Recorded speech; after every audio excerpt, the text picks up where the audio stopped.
but let's go to like the main topic of today. And just Bears fans, Bears fandom, and the media is the coach. Matt Eberflus, 11-26 in his 37 games as head coach of the Chicago Bears, starting 1-2. This nigga, outside of being one, and he's never been 2 games over 500 in his time as Chicago Bears coach. Shane Waldron brought over here from Seattle. Man, look, this is, to me, there was 3 things that I saw last night, not just last night, but these first 3 weeks of the season, that if you need any more proof that coaching matters, you don't have to look that far. Look in your own division.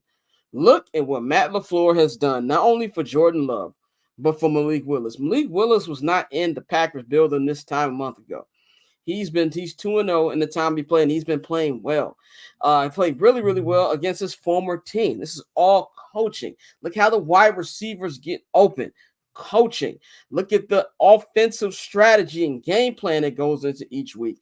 That he's putting on this young quarterback and these young wide receiving core without his franchise guy out there. Coaching. The Vikings are 3-0, people. Sam Darnold is looking like most improved player of the year. Why? Coaching. Kevin O'Connell came from the Sean McVay tree, was offensive coordinator when they won the Super Bowl 3 years ago. Coaching is important. The Rams won that game last night at SoFi Stadium against the Niners, which was basically a home game for the Niners, with half their team on IR because of coaching.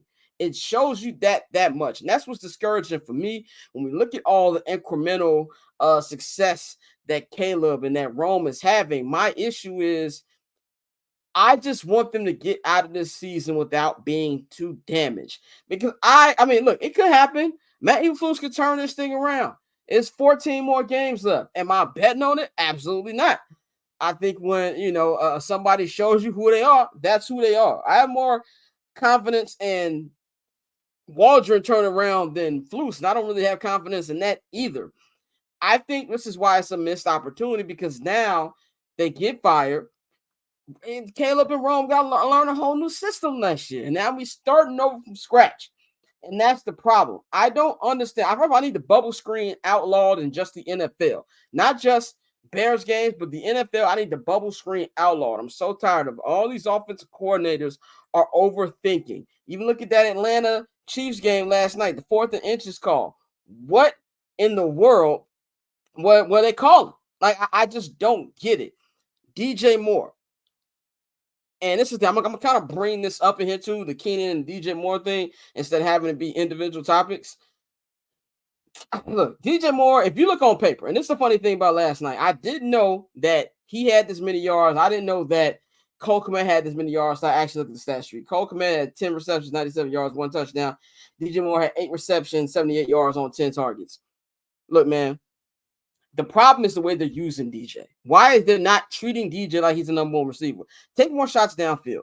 Why is he always getting the ball at the line of scrimmage or behind the line of scrimmage? That's a problem. And as frustrated as I am, I know DJ is frustrated with that as well. But at the same time, you're a leader on this team. You have the captaincy. And you just said last week that, I was tripping. We don't need to see you pouting every week, dog.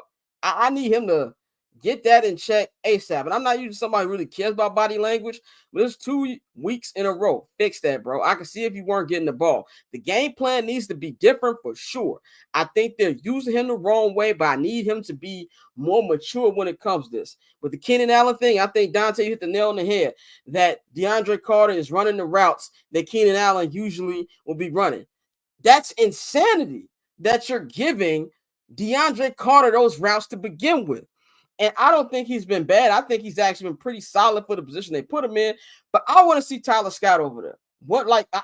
Tyler Scott had a really good camp. Maybe he's huffing it out in practice. I don't know. I don't think that's the case. I think Shane Waldron has his guys. And he likes sticking his guys. We talk about how Roshan Johnson was breaking some runs yesterday, and he finally played. It shouldn't take somebody like Travis Homer going on IR for you to realize, we got a bruise in the backfield. Let's use him. And that's stuff that comes with coaching.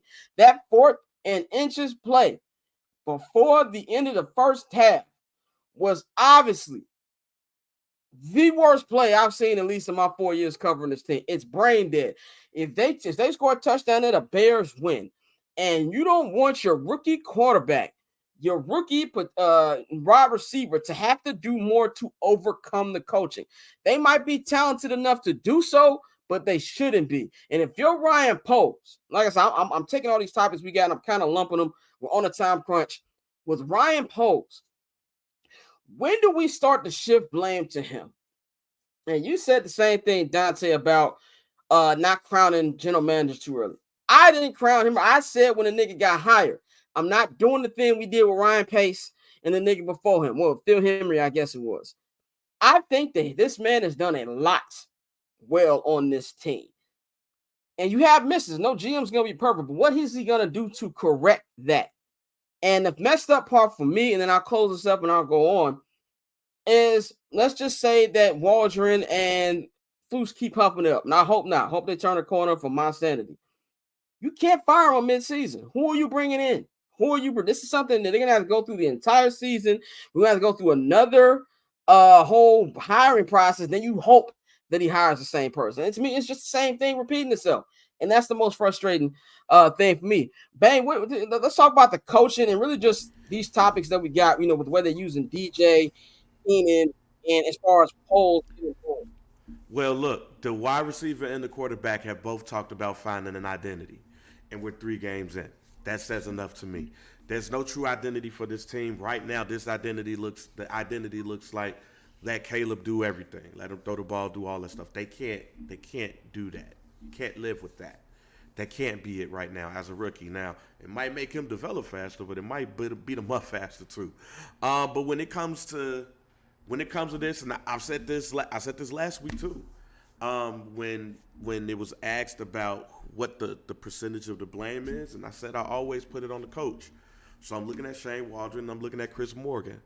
I'm looking at Shane from an overall perspective and Chris Morgan about this offensive line. And then I'm looking at Matt Eberflus and saying, hey, like, I know you're doing what you're doing with the defense, and this defense is probably not what it is without you being there because you are defensive-minded head coach.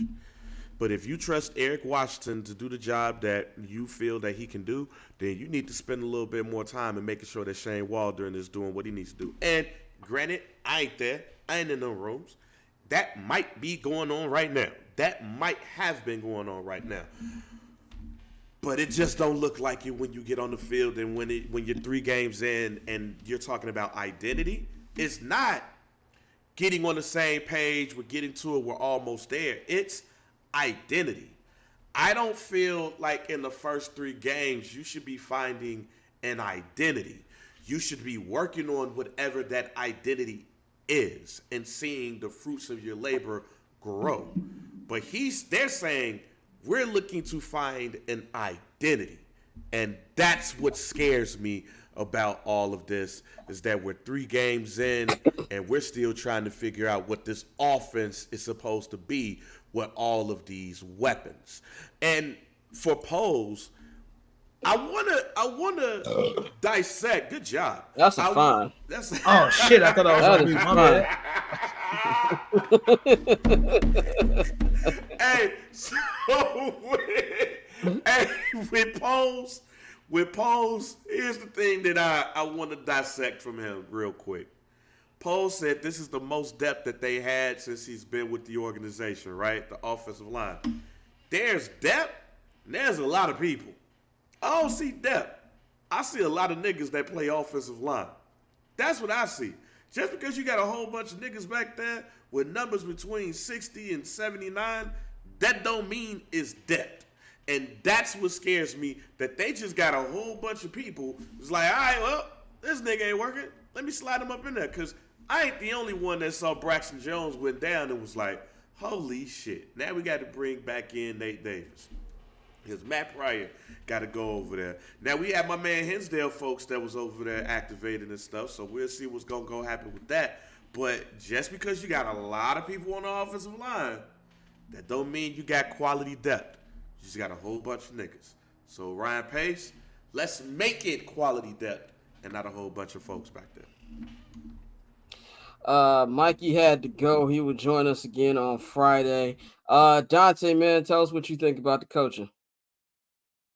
Eberflus, man, these are the concerns we had, and it's turning out to be, very, very, very valid concerns. When you get to the end of the game and you got one coach throwing up 2 and one coach throwing up 1, we are not on the same page here. That's clearly real quick. Just because you just said that, Scott, I want to ask you a question because I don't know if Nick Wright was right or what, but he said on the show that the reason why that timeout was called was because of the celebration. And that's what made it run to, like, I guess that whole. No, that's not true at all. Okay, I want to ask. That's not true at all. Wait a minute, what the fuck? All right, back to you, Dante, because I heard that and I was like, wait a minute, I was gonna ask that on the show today. Yeah, so I mean, the coaching is an extreme concern. It is very for as cool as he looks, and I thought that was corny and that people was all just buying into that. The man looks like he just wants to be a defensive coordinator. I've said it once. I've said it several times. I'm going to keep saying it. It's no fucking way that this defense can make so many adjustments and actually get it and be correct. And then your offense don't adjust to shit. Like your offense does the same bullshit for 4 quarters. And you go in there at halftime after them first 2 quarters of the bullshit. And you say, yeah, let's keep doing the exact same thing. That's going to work. It's insane. Like the coaching is horrible. The O-line coach is Fluce's buddy. Get him the fuck up out of there. I think he's a passing game coordinator now. His name escapes me from right now. He's the run game coordinator. Yeah, but that's Fluce homie. Get him the fuck out of there. He's terrible.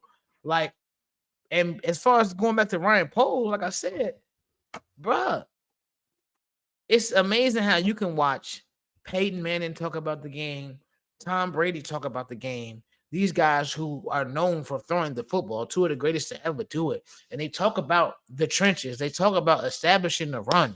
They talk about that this is critical and this is vital to having a solid offense. And then you have a Bears franchise that is known for running backs. Suddenly you motherfuckers want to throw the ball 56 times a game. Like, I agree with that 100%. Swift, that has been fool's gold so far. Like, that nigga, hopefully he pick it up, but I see why Poles wanted Saquon, because that nigga's huff. So cool. Triple double hat trick, I know the code too. Ice trade, go for trade, yeah, we cold too. Getting paper on these player haters, old news. Money on the other line, so I'm not gonna hold you. Money on the other line, so I'm not gonna hold you. Money on the other line, so I'm not gonna hold you. Money on the other line, so I'm not